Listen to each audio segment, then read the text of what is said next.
Shalom, soyez tous salués dans le puissant nom de Jésus. Alors, comme je le dis toujours, c'est dans le puissant nom de Jésus que vous devez être salués.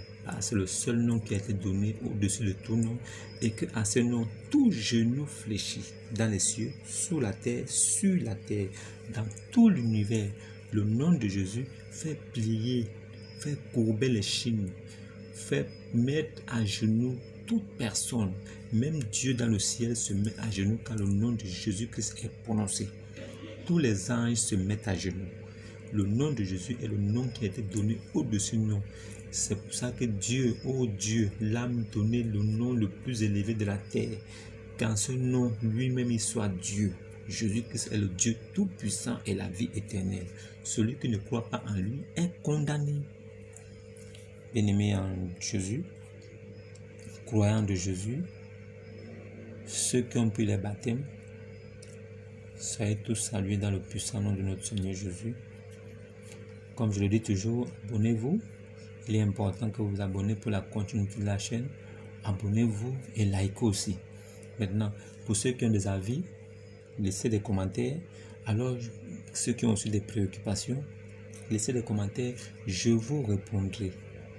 Il n'y a pas de souci là-dessus. Maintenant, je vous demande de vous abonner parce que c'est important pour la suite et ensuite pour que vous puissiez continuer à recevoir des enseignements qui concernent la lumière, la vie et la vérité. Jésus-Christ est la vie, le chemin, la lumière, la vérité. Celui qui a cru en lui est dans la vérité. C'est lui le seul chemin. Il a dit spacieuse est la porte qui mène à la perdition. Étroite est le chemin. Resserrée est la route qui conduit à la vie éternelle. Cette route-là, c'est qui? Quelle est cette route? Quel est le nom de cette route? La route par laquelle on doit accéder au paradis, c'est Jésus-Christ. C'est lui qui est le chemin. Voilà pourquoi il a dit que nul ne vient au Père. Il n'a pas dit nul ne va, nul ne vient. Ça veut dire que c'est seulement à partir de lui que l'on peut être sauvé. N'oubliez pas ça. Alors, j'aimerais aborder un thème avec vous aujourd'hui. Je ne serai pas long, mais j'aimerais savoir juste, je vais vous poser une question à vous. Et j'espère que vous serez sincère pour donner votre avis en commentaire. Sur le verset qui dit, je t'en conjure devant Dieu et devant Jésus qui viendra juger les morts et les vivants au jour dernier. Et au nom de son avènement et de son royaume. Jésus et Dieu. Ça fait deux personnes. Mais deux personnes qui viendront.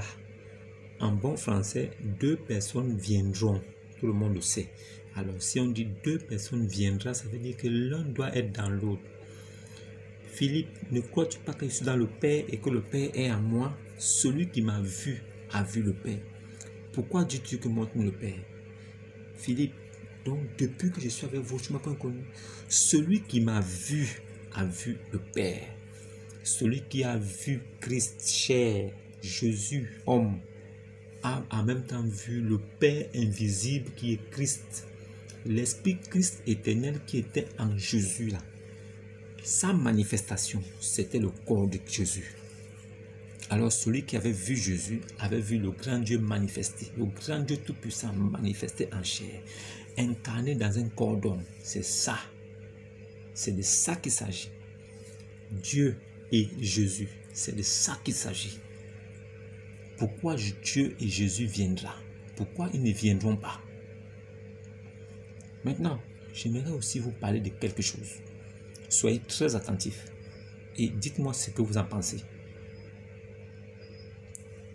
Allah dit dans le Coran qu'il n'y a aucun homme sur la terre qui ne goûtera à la mort de l'âme.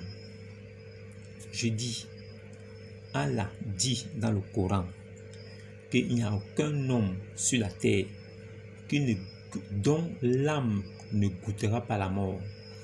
Ça veut dire que Allah dit que toutes les personnes vont mourir. Ça veut dire que la seconde mort, puisque la mort de la chair, c'est la première mort. Mais la mort de l'âme est la deuxième mort. Et cette deuxième mort-là arrive quand les gens blasphèment contre le Saint-Esprit et quand ils ont commis le péché. Le péché, c'est de l'incrédulité à la parole de Dieu. Alors, si tu es incrédule à la parole de Dieu, alors tu as commis le péché qui est une abomination, un péché qui est impardonnable, dont le pardon n'est pas accepté par le Saint-Esprit.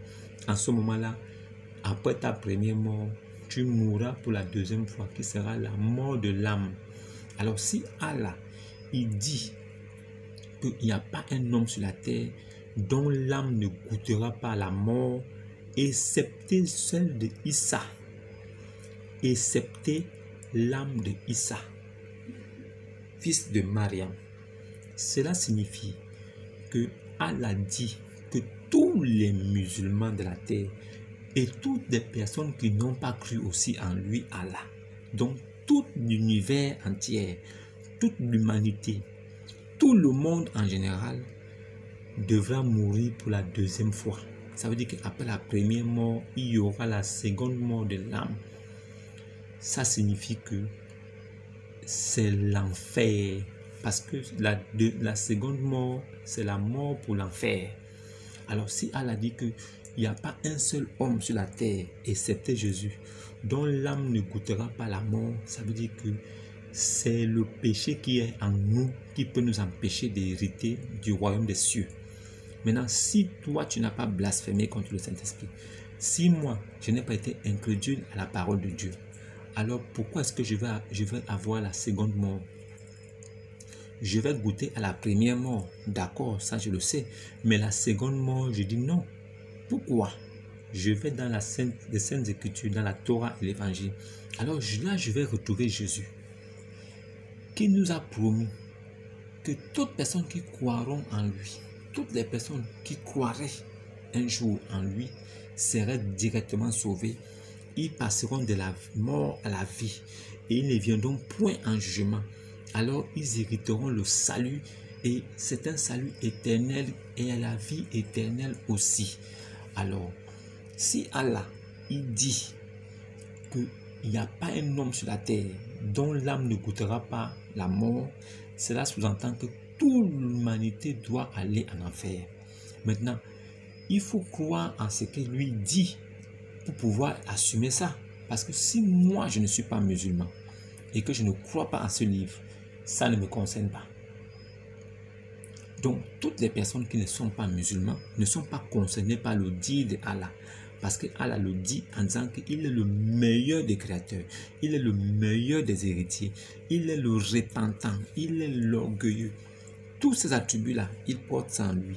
Mais comment peut-il dire que tous les âmes vont goûter à la mort? Ça veut dire qu'il promet qu'il n'y aura même pas un seul qui sera sauvé. Allah fait comprendre à tout le monde que sur la terre, il n'y aura même pas un seul qui sera sauvé. Excepté Issa, fils de Mariam, donc Jésus. Il n'y a que l'âme de Jésus qui ne goûtera pas à la mort, mais tous les autres vont goûter à la mort. Pourquoi? Qu'est-ce que Allah est en train de dire aux musulmans? Ils accomplissent la salat, la zakat, ils croient au signe, ils sont musulmans, ils croient en Allah, ils croient en Mohammed, mais ils vont aller en enfer. C'est ce que ça signifie. S'il disait, si Allah aurait dit qu'il n'y a pas un homme sur la terre qui ne mourra pas, excepté Issa, qui a été enlevé au ciel, à partir de là, j'aurais dit Amin, parce que c'est la vérité. Mais s'il dit la mort de l'âme, je dis non. Je dis non. Et il n'y a même pas un musulman sur la terre qui peut accepter ce que Allah a dit là. Je mets au défi tous les musulmans. Il n'y a même pas un seul qui peut accepter que Allah dise que son âme va goûter à la mort. Ça veut dire qu'après la première mort, il mourra encore pour la deuxième fois. Ça veut dire qu'il va en enfer. Donc, ça signifie simplement que la sourate qui dit aussi, il n'y a personne parmi vous qui ne passera pas par l'enfer. Il s'agit là d'une sentence irrévocable de la part de votre Seigneur. Et ensuite, nous délivérons ceux qui étaient pieux et nous laisserons les injustes agenouillés. Maintenant, analysons cette phrase. il n'y a personne parmi vous qui ne passera pas par l'enfer. Quand on parle de passer, ça veut dire que c'est un passage. C'est comme un chemin ou un pont. C'est une avenue. C'est un endroit dont on passe pour sortir de l'autre côté. En fait, c'est comme si c'était un passage pour aller quelque part. Normalement, il doit y avoir une issue parce que c'est un passage. S'il dit, il n'y a personne parmi vous qui n'ira pas en enfer, ça veut dire qu'en ce moment, nous tous on sait que quand tu y vas, c'est une destination fixe. Alors, il y a un petit jeu de mots qui intervient. Il n'y a personne parmi vous qui ne passera pas par l'enfer. Ça veut dire que c'est là, dans ce mot, ça laisse deviner qu'il y a un chemin. Maintenant, si on s'arrête à ce niveau et on continue en disant, c'est un chemin, mais il s'agit d'une sentence irrévocable de la part de votre Seigneur. Ça veut dire que c'est une imposition, c'est des degrés ou de force, c'est en vrille. Il n'y a pas de demi-mesure, c'est comme ça, c'est une décision unanime, irrémédiable. Personne ne peut aller en compte, personne ne peut aller à l'encontre. C'est ce qu'il a décidé. Et nous disons Amin pour les musulmans. Maintenant, et ensuite, nous délivérons ceux qui étaient pieux. Arrêtons-nous là. Pieux, ça veut dire que pur, sans péché. Issa. Pur, sans péché, ça veut dire Jésus-Christ. Il n'y a pas un seul homme qui peut être pur et sans péché sur la terre. Il n'y a pas. Excepté Issa, fils de Mariam. Excepté Jésus-Christ. Excepté le Fils de Dieu. Il n'y a pas une personne qui peut se dire pure. Il n'y a pas une seule personne qui peut se dire pieuse. Il n'y a pas. Maintenant, nous y laisserons les injustes agenouillés. C'est-à-dire que nous délivrerons les pieux et nous laisserons les injustes agenouillés. Maintenant, nous y laisserons. S'il y a Y, complément circonstanciel de lieu, cela signifie que c'est une destination, c'est un lieu, c'est un endroit. Si on laisse des gens agenouillés, alors à ce moment, ce n'est plus un passage. C'était un passage si on passait par là et on arrivait dans un endroit et dans cet endroit-là, on jugeait. Non. Mais là, il est dit que c'est un passage. Et ensuite, maintenant, la parole vient pour dire que nous y laisserons. Ça veut dire que le passage là n'est pas en fait un passage. C'est une destination, c'est un lieu. Alors, j'ai pris cette sourate pour corroborer avec cette sourate aussi. La première sourate qui dit que Allah dit qu'il n'y a pas un seul homme sur la terre dont l'âme ne goûtera pas la mort. Si l'âme ne goûte la mort, ça veut dire que c'est la seconde mort. Alors en ce moment-là, c'est la perdition, c'est l'enfer. Ça corrobore avec la deuxième sourate qui dit qu'il n'y a personne parmi vous qui ne passera pas par l'enfer. Il s'agit là d'une sentence irrévocable de la part de votre Seigneur. Et ensuite, nous délivérons ceux qui étaient pieux et nous y laisserons les injustes agenouillés. À ce moment-là, ça devient une destination, un lieu où on laissera des autres. Alors, qu'est-ce qui va se passer là-bas? Allah dit que dans cet endroit, il pèsera les péchés et les bonnes œuvres du musulman. Il y aura une balance sur laquelle on mettra les bonnes œuvres d'un côté et les mauvaises œuvres d'un côté. Et si, quant à celui que la balance pesera plus sur le côté des mauvaises œuvres, alors lui il restera là-bas agenouillé. Ce sera un injuste. Donc, ça veut dire que Allah a donné une destination qui signifie que tous les musulmans doivent aller en enfer. C'est ce que ça signifie. Les deux sourates se rejoignent pour dire que c'est ce que Allah a décidé. Alors si Allah décide que la mort de l'âme des hommes aura lieu, et en même temps aussi, tout le monde passera par l'enfer, et il laissera les injustes agenouillés, ça veut dire que tout le monde sera agenouillé là-bas, parce qu'il n'y a pas un seul qui sera trouvé juste, même pas un seul. Donc tous les musulmans iront en enfer, mais cela ne concerne pas les chrétiens. Ça ne peut pas concerner les chrétiens, parce que nous, on a un autre héritage. Dans notre héritage, nous, on sait que si on croit et qu'on est baptisé au nom de Jésus, alors on est sauvé. On ne connaîtra pas la mort de l'âme. Donc nous sommes exceptés. Si lui-même, Allah, il a dit qu'il n'y a aucun homme sur la terre dont l'âme ne goûtera pas la mort, excepté Issa, fils de Mariam. Alors si Issa, fils de Mariam, son âme ne goûtera pas la mort, nous qui sommes en Jésus là, notre âme aussi ne goûtera pas la mort. Voilà pourquoi je vous exhorte aujourd'hui, et je vous le dis en vérité, en vérité, croyez en Jésus et prenez votre baptême. Parce que Allah lui-même, il a dit que toute la terre, tous les âmes des hommes de la terre goûteront la mort. Ça veut dire que c'est la seconde mort et c'est la perdition. Mais il dit que seule l'âme de Issa sera épargnée. Alors tous ceux qui suivent Jésus et qui ont suivi Jésus et qui viennent en Jésus, eux aussi seront en Jésus. Et s'ils sont en Jésus, ils seront aussi épargnés. Donc tous ceux qui ont suivi Jésus, Issa, fils de Mariam, la mort ne pourra pas goûter leur âme. Leur âme ne pourra pas goûter la mort parce qu'ils seront en Jésus. Parce qu'il n'y a qu'en Jésus seul que la mort de l'âme ne peut pas avoir lieu. Ceux qui m'ont compris m'ont bien compris. Voilà pourquoi je tenais à détailler ça pour que vous compreniez. Alors, ceux qui disent que Jésus n'est pas Dieu, c'est pas possible. Jésus n'est pas Dieu. Jésus est le premier et le dernier. Allah est le premier et le dernier. Jésus est l'alpha et l'oméga. Allah est l'alpha et l'oméga. Jésus est le premier-né de toute la création. Allah dit qu'il est le meilleur des héritiers. Jésus dit que ce sont les humbles qui hériteront le paradis. Allah dit qu'il est orgueilleux. Maintenant, je vais juste attirer votre attention pour que vous compreniez quelque chose. Alors, tous les attributs qui sont à Allah sont d'abord en Jésus. Jésus est venu et on a commencé à compter les années à partir de la naissance de Jésus. Alors, en l'an 33 de notre ère, Jésus-Christ était adoré quand il a été élevé au ciel. Jésus avait déjà établi tous ses attributs. Il était l'alpha, l'oméga, le lion de la tribu de Juda, l'agneau de Dieu, il était le Fils de Dieu, il était le Dieu Tout-Puissant, le Père éternel, il était toutes ces choses. Allah vient 600 ans plus tard, il reprend les mêmes attributs, il les porte. Entre Jésus et Allah, qui est venu le premier? Entre Jésus et Allah, qui est venu le porter ses attributs le premier? C'est Jésus qui les a portés le premier. Allah est venu porter 600 ans plus tard. Donc, qui a triché qui parmi les deux? Le premier qui a fait. Et qu'un second vient faire 600 ans plus tard, c'est le premier qui a fait. Donc, on considère que tout ça appartient au premier. Mais le second vient juste copier.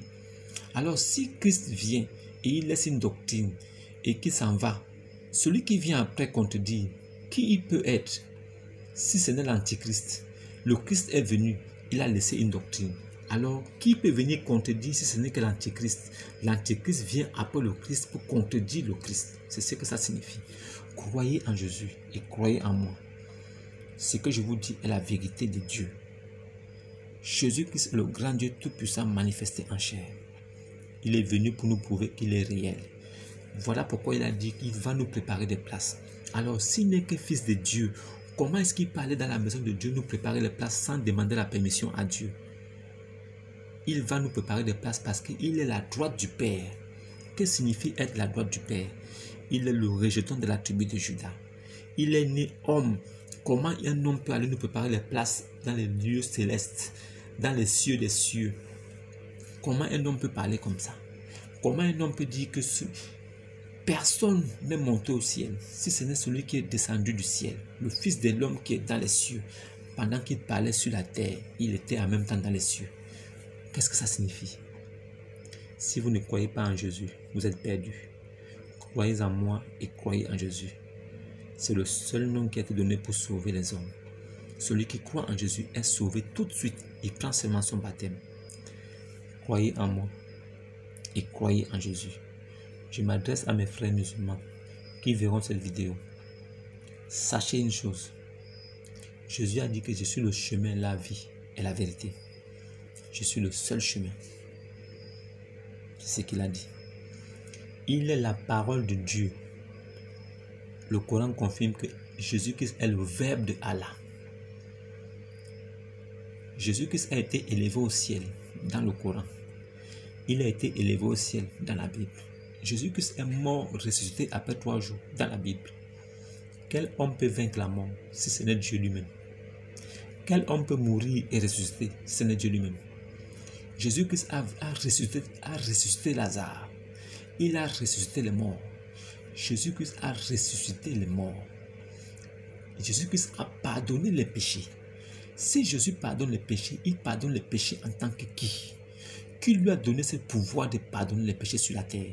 Si ce n'est pas Dieu lui-même. Le seul qui pardonne les péchés sur la terre dans le Coran, c'est Allah. Comment Jésus pardonne les péchés dans la Bible et Allah pardonne les péchés dans le Coran? Qui Jésus est et qui est Allah? Pourquoi Allah a élevé Jésus au ciel? Allah signifie Dieu. Dieu qui signifie sujet d'adoration. Allah, c'est en arabe. En français, ça signifie Dieu. Dieu qui signifie sujet d'adoration. Sujet d'adoration, là, ce n'est pas le nom d'un Dieu. Quel est le nom de Allah? Allah s'appelle comment? Quel est son nom? Pour que nous puissions l'adorer à son nom. Mais le Dieu de la Bible, nous connaissons son nom. Son nom, c'est Jésus. Et nous l'adorons sur ce nom de Jésus. Le musulman qui ne croit pas, il est perdu. Ce n'est pas mon problème. Le plus important, c'est de vous faire passer le message. Et je sais que le message est passé. Alors n'oubliez pas, abonnez-vous. On se revoit demain pour une prochaine vidéo. N'oubliez pas de vous abonner. Et shalom, que l'Esprit de Dieu vous visite, qu'il vous touche et que vous croyez que Jésus-Christ est vraiment Seigneur et Sauveur. Amen.